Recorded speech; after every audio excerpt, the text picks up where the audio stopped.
Điện thoại ở đâu?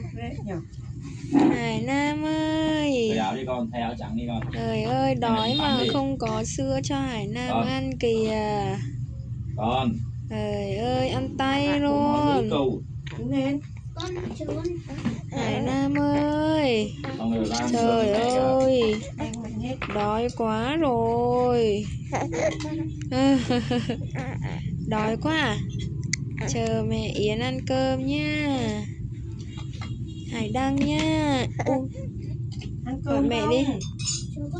Mẹ ơi. Gọi đi Hải Nam. Mẹ ơi. Hải Nam đói. Trời ơi, ăn tay kìa. Tay có ngon không Hải Nam?